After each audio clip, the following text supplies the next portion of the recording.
रोज एक नई कहानी देखने के लिए चैनल को सब्सक्राइब करें और बेल आइकन दबाना ना भूलें। मधु अपनी माँ विमला से बहस कर रही थी। माँ, आप मना क्यों कर रही हो? अरे शादी जब मेरी है तो शादी की तैयारी भी तो मेरी पसंद की होनी चाहिए ना। ऐसे थोड़ी ना कुछ भी पहन लूंगी मैं अपनी शादी में। तू क्यों मुझसे बहस कर रही है? अरे मैंने तुझे कभी कुछ पहनने के लिए मना नहीं किया है, और तू अपनी शादी में कम से कम अपनी माँ की पसंद का ही लहंगा पहन ले। इसमें भी जिद करना जरूरी है क्या? माँ, आप चाहे जो कह लो, लेकिन मैंने बोल दिया मतलब बोल दिया। मैं अपनी शादी में काले रंग का लहंगा ही पहनूंगी। आजकल काले रंग का लहंगा कितना ट्रेंड में चल रहा है। ट्रेंड के चक्कर में लोग हम पर हंस कर जाएंगे। तुझे वो अच्छा लगेगा क्या?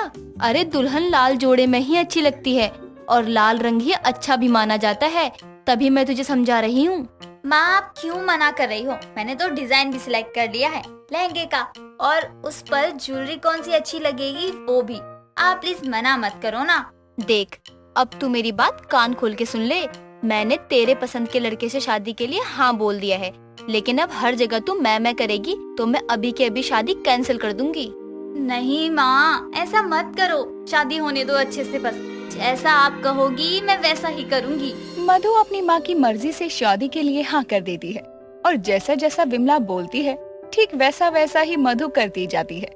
अब कुछ दिनों बाद मधु की शादी अपनी पसंद के लड़के के साथ हो जाती है, और वो शादी करके अपने ससुराल आ जाती है। मधु की सास कंचन अपनी बहू का घर में स्वागत करती है। बहू, तू इस घर की लक्ष्मी है। देख, मुझे एकदम ही पुराने जमाने की सास मत समझियो जो अपनी बहू पर रोक टोक करे। मुझे अपनी माँ की तरह ही समझियो। जी माँ जी। अच्छा चल, अब मैं तुझे तेरे कमरे में छोड़ आती हूँ। थक गई होगी ना बहुत, आराम कर लियो। और हाँ, कल सुबह तेरी मुंह दिखाई की रस्म रखी है मैंने, तो अच्छे से तैयार होकर आ जाइयो। कंचन अपनी बहू को कमरे तक छोड़ के अपने कमरे में आराम करने चली जाती है। अगली सुबह मधु नहा धोकर काले रंग का सूट पहनकर मुंह दिखाई की रस्म के लिए तैयार हो जाती है। घर में मेहमान आने लगते हैं। कुछ देर में मधु अपने कमरे से निकलकर रस्म के लिए बैठ जाती है। नई बहू को काले सूट में देखकर वहाँ बैठे सब लोग बहुत हैरान थे। तभी कंचन की पड़ोसन रज्जो हंसने लगती है। क्या हुआ रज्जो, तू इतना हंस क्यों रही है? मैंने मुंह दिखाई के फंक्शन में बुलाया है तुझे, ना कि कोई हंसने की प्रतियोगिता में बुलाया है जो तू गला फाड़ फाड़ के हंस रही है। अब हंसू नहीं तो क्या करूं? तूने मुंह दिखाए के लिए अपने घर में सबको बुला तो लिया है, लेकिन अपनी बहू को कुछ भी नहीं सिखाया। नई बहू है और काला मातम वाला सूट पहना है इसने। बहू, मैंने तुझे कहा था ना कि तू तैयार होकर आई हो, फिर तू ऐसे ही क्यों आ गई? और तुझे किसी ने बताया नहीं कि काला रंग अशुभ माना जाता है? माँ जी, लेकिन सब लोग तो यही कहते हैं कि मुझ पर काला रंग बहुत अच्छा लगता है। इनफैक्ट आपके बेटे ने भी मुझे काले रंग के सूट में देखकर ही पसंद किया था। उन्होंने तो मैं तो इसमें सोनी कुड़ी लगती हूँ ऐसा कहा था। बहू, शादी के बाद कोई सोनी कुड़ी नहीं रहती। शादी के बाद औरतें बन जाती है सब। और तेरी तो कल ही शादी हुई है ना, तुझे तो 16 श्रृंगार करना चाहिए था, ताकि देखकर ही पता चले कि नई बहू है। अच्छा, लेकिन आपने तो बिंदी, चूड़ी, लिपस्टिक, साड़ी, वो भी लाल रंग का ही सब पहना हुआ है। लेकिन मुझे तो आप कहीं से भी नई दुल्हन नहीं लग रही। आपकी क्या थोड़ी लेट में शादी हुई है? बहू, मैं तेरी सास नहीं हूँ जो तू मुझसे ऐसे जुबान लड़ा रही है। मेरी शादी को तो 25 साल होने को आए हैं, और तुझे मैं नई दुल्हन दिख रही हूँ। वही तो आंटी जी, आपने सुहागन वाला सारा श्रृंगार किया है, लेकिन फिर भी आप नई दुल्हन तो नहीं लग रही हो। तो आप मुझे क्यों फालतू का ज्ञान दे रही हो? मुझे तो काला रंग ही पसंद है। बहू, तू बहस क्यों कर रही है? सही तो कह रही है रज्जो आंटी, तू नई बहू है और काला सूट तुझ पर बिल्कुल भी अच्छा नहीं लग रहा है। अब जाकर ये बदल ले और कोई लाल महरून साड़ी पहन कर आ। माफ करना माँ जी, लेकिन मैं आपकी बात से बिल्कुल भी सहमत नहीं हूँ, और ना ही मैं जाकर कपड़े बदलने वाली हूँ। जिसको मुंह दिखाई करनी है इन्हीं काले रंग के सूट में करे, वरना मत करे। मधु की बात सुनकर सब लोग वहाँ से उठकर चले जाते हैं। ये सब कंचन को बहुत बुरा लगता है, लेकिन वो इसीलिए कुछ नहीं कहती क्योंकि अभी मधु नई थी। लेकिन मधु ऐसा कुछ नहीं सोचती और रोज काला सूट पहनती। एक दिन मधु काला सूट पहनकर दुकान जा रही थी। तभी मधु को काले कपड़ों में देखकर आस पड़ोस वाले बातें बनाने लगते हैं, और उनमें से एक नीलम नाम की औरत रज्जो से कहती है, देख रही है रज्जो तू इसे? काले कपड़े पहन रखे और इसको अंदर से बिल्कुल शर्म नहीं आ रही है। और नहीं तो क्या, अरे हमारे यहाँ तो नई बहू हो और घर में किसी का देहांत हो जाए तो भी वो ऐसे कपड़े नहीं पहनती है, लेकिन ये है कि शादी के बाद एक दिन भी सुहागन की तरह नहीं रही है। अगर अभी हम कुछ इसे बोलने गए तो हम ही बुरे बन जाएंगे। हाँ बिल्कुल सही कह रही है नीलम तू। अरे उस दिन मुंह दिखाई वाले दिन कितना ज्यादा तमाशा हुआ था, लेकिन फिर भी एक पैसे की ही शर्म नहीं है इसमें। ये नहीं कि अपनी सास की इज्जत का सोच के कुछ अच्छा पहनूं। सच कहूँ तो मुझे कभी कभी लगता है कि इसके पति के साथ मधु की बनती नहीं होगी और सुहागरात वाले दिन भी कोई ना कोई कलेश हो गया होगा, तभी तो उसके बाद ऐसे ही रहती है। अरे हाँ, ये तो मैंने सोचा ही नहीं। ये तो बिल्कुल हो सकता है, क्योंकि अगर काला इसे इतना ही पसंद था तो शादी में भी पहनती ना, लेकिन शादी के बाद से ही काले सूट पहनने लग गई है। तो छोड़ो, अब हम कर भी क्या सकते हैं। जो इन सब में कुछ कर सकता है वो मधु की सास है। बहू के आते ही गूंगी गुड़िया बन गई है और उसे अपनी बहू को कुछ तो समझाना चाहिए था ना। कंचन की बहू की अब पूरे मोहल्ले में बातें बनने लगी थी और ये सब मधु को अच्छे से पता था, लेकिन फिर भी मधु कोई बदलाव नहीं लाती और सब कुछ सुनती। कुछ दिनों बाद कंचन रज्जो के घर जाती है। रज्जो, मैं तो अपनी बहू से तंग आ गई हूँ। अब बताओ, कितना समझा लिया लेकिन उसके दिमाग में कुछ जाता ही नहीं है। तू ही बता, मैं क्या करूँ अब। देख, मेरी बात मान तो अब एक काम कर। तेरी बहू को काले रंग इतना ही पसंद है तो अब तेरे घर में सब तेरी बहू की तरह ही काले रंग के कपड़े पहनने लग जाएं, तभी कुछ बात बने। कम से कम थोड़ी तो समझ आएगी। कंचन को रज्जो की बात बिल्कुल सही लगती है, इसीलिए वो अब अपने बेटे को ये सारी बातें बताती है और अगले ही दिन दोनों माँ बेटे काले रंग के कपड़े पहनकर घूमने लगते हैं। और ये सब देखकर मधु भी हैरान थी, लेकिन वो कुछ कहती नहीं। ऐसे ही कई दिनों तक चलता है। कुछ दिनों बाद जब मधु को लगता है कि अब ये ज्यादा हो गया, तो वो अपने सास और पति दीपक को एक जगह बैठा कर कहती है, ये सब क्या है? मैं इतने दिनों से देख रही हूँ कि आप लोग काले कपड़े पहनने लग गए हैं। आपको ही बताएगा कि ये आप लोग क्या कर रहे हैं? क्यों का क्या मतलब है? अरे तुम भी तो ब्लैक सूट पहनती हो, हम तो कभी नहीं कहते तुम्हें कि तुम क्यों पहनती हो। हाँ, लेकिन मुझ पर तो अच्छा लगता है ना। और आप पहन रहे हो रोज रोज एक ही रंग के कपड़े, तो अच्छे थोड़ी लग रहे हो। अच्छा बहू, लेकिन तू भी तो रोज रोज एक ही रंग के कपड़े पहनती है, तो क्या तुझ पर अच्छे लगते हैं? माँ जी, अब कुछ नहीं बोलेगी तू, अब बस चुपचाप से मेरी सुनेगी। अरे हम तुझे किसी भी चीज के लिए नहीं रोकते हैं, लेकिन तू तो छोटे बच्चे की तरह जिद कर रही है। काले कपड़े अच्छे लगते हैं तो पहन, लेकिन रोज तो नहीं ना। मधु को अपनी सास की बात समझ आती है और फिर वो काला सूट पहनना कम कर देती है।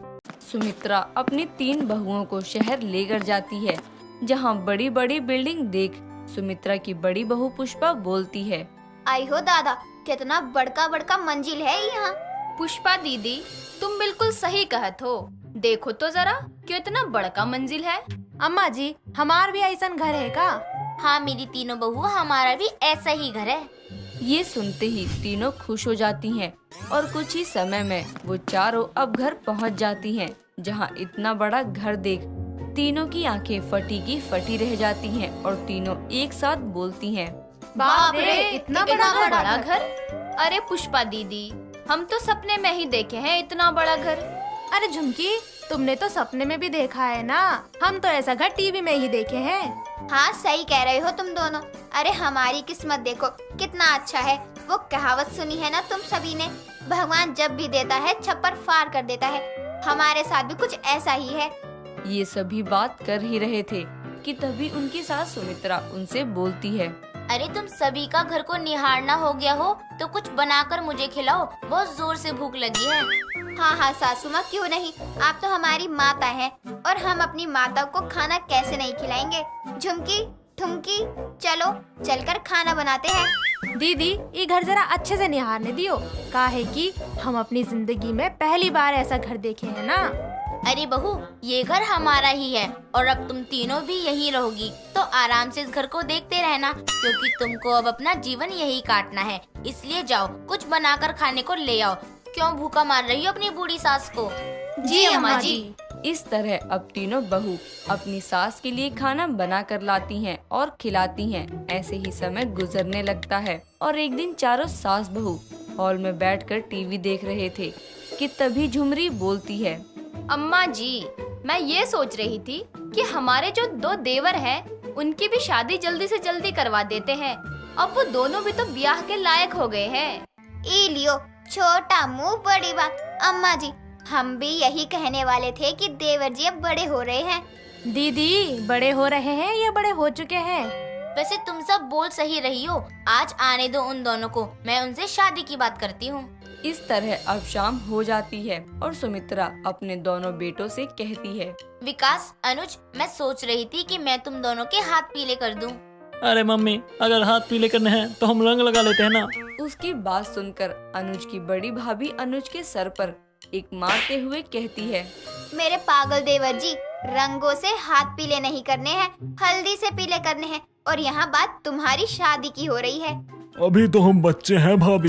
लो, कर लो बात। अरे देवर जी, अगर कोई लड़का या लड़की ऐसा कहता है ना, तो उसके मन में जरूर कोई चोर होता है। हाँ हाँ, अब तो हम भी समझ गए कि आपके मन में कौन सा चोर है। ये कैसे इशारों इशारों में बात कर रहे हो तुम पांचों? अम्मा जी, सीधी सी तो बात है, आपके दोनों लड़कों ने अपने लिए लड़कियां पसंद कर रखी हैं, इसलिए कहीं और शादी करवाने से अच्छा है कि इनकी पसंद से इनका ब्याह करवा दो।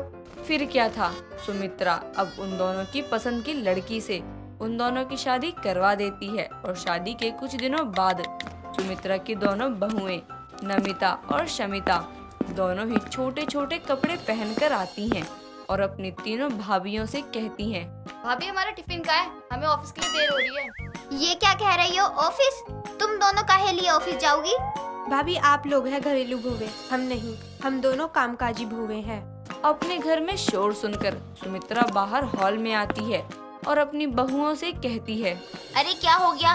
क्यों सुबह सुबह कान के पर्दे फाड़ रही हो तुम पांचों?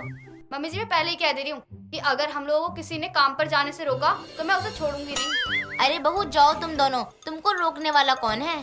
इस तरह अब दोनों अपने ऑफिस के लिए निकल जाती हैं। तो वहीं झुमकी अपनी सास से बोलती है। अम्मा जी, हम पहले ही समझा दे रहे हैं, आप अपने सर पर चढ़ा रही हैं इन दोनों को। अरे बहू, बस कर। मैंने आज तक किसी को कुछ भी करने से नहीं रोका है। सब अपने मन मर्जी के हैं, जिसे जो करना है करो। इतना कहकर सुमित्रा वहाँ से चली जाती है और ऐसे ही अब दिन गुजरने लगते हैं। एक शाम जब शमिता और नमिता ऑफिस से घर आते हैं, तब झुमरी अपनी दोनों देवरानियों से कहती है। आ गई मेरी दोनों देवरानी, अब चलो जल्दी से रोटी बनाकर सभी को खिला दो। ये सुनते ही शमिता का गुस्सा 7वें आसमान पर चढ़ जाता है और वो गुस्से में अपना मुंह लाल करते हुए बोलती है। तुम गवारों के पास दिमाग है भी या नहीं? उसका ये बर्ताव देख ठुमकी को बहुत गुस्सा आता है और वो गुस्से में बोलती है। अरे दिमाग तो तुम में नहीं है। अरे अपनी जेठानी से कैसे बात करनी है, तुम्हारे माँ बाप ने तुमको समझाया नहीं क्या? ये कैसे बात कर रही है दीदी? माँ बाप पर तो मत जाओ, और वैसे भी क्या ही गलत कह दिया। समीता ने सही तो कहा है। अरे हम भी तो थके हारे आते हैं और ऊपर से आप हमको रोटी बनाकर सबको खिलाने को कह रही हो। आहा, आई बड़ी गढ़ फतेह करने वाली। अरे कठिन क्या करना, तुम जानती हो। हमसे पूछो घर को संभालना कितना मुश्किल होता है। भाभी, घर का काम करना कोई बड़ी बात नहीं है, समझिए आप। अरे घर घाट एक करना, तुम जानती हो कि कठिन परिश्रम किसे कहते हैं। अब उन सभी की लड़ाई देख सुमित्रा का पारा हाई हो जाता है, जिसके बाद सुमित्रा बोलती है। अरे बस करो तुम पांचों, तुम सबसे तो मैं परेशान हो चुकी हूँ। वो कहावत सुनी है ना तुमने, इंसान ही इंसान को डस रहा है, सांप एक कोने में बैठा हंस रहा है। ठीक उसी तरह तुम पांचों, अरे तुम ऐसे झगड़ती हो जैसे तुम एक दूसरे को मार ही डालोगी। एक काम करो झुमरी, आज से तुम कोई भी काम नहीं करोगी। और पुष्पा और ठुमकी, तुम अपनी देवरानी की जगह अपने देवरों के साथ काम करने जाओगी और ये दोनों इस घर को संभालेंगी। उसके बाद सबको पता चल जाएगा कि किसका काम ज्यादा भारी है। इस तरह अब पांचों बहुएं अपनी सास की बात मान जाती हैं और पांचों अब अपना अपना काम एक दूसरे से बांट लेती हैं। नमिता शमिता दोनों अब घर को संभालने लगती हैं, तो वहीं अब ठुमकी और पुष्पा बाहर का काम संभालने लगती हैं। ऐसे ही अब समय बीतने लगता है और एक दिन अपने कमरे में बैठी पुष्पा अपनी देवरानी ठुमकी से कहती है। तुमको पता है हर किसी को अपने ज्ञान का घमंड होता है, लेकिन अपने घमंड का ज्ञान किसी को नहीं होता है। क्या मतलब? हम सभी पांचों को अपने अपने काम पर बहुत ही ज्यादा घमंड था, लेकिन हमने अपने घमंड का अंदाजा भी नहीं किया कि हमने अपनी लड़ाई के पीछे अपनी सास को कितने दुख दिए हैं।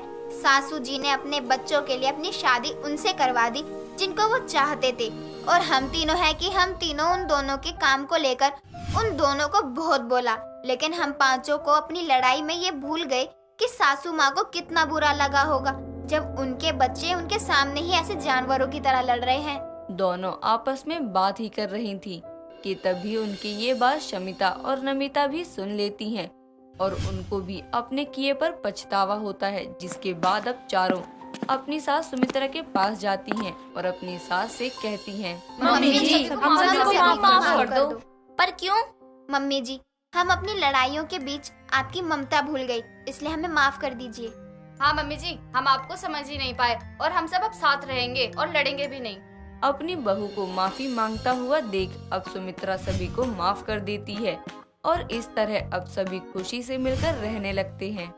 दोस्तों, अगर आपको ये कहानी पसंद आई तो इसे लाइक करें, शेयर करें और कमेंट करके बताएं कि कहानी में आपको सबसे अच्छा क्या लगा।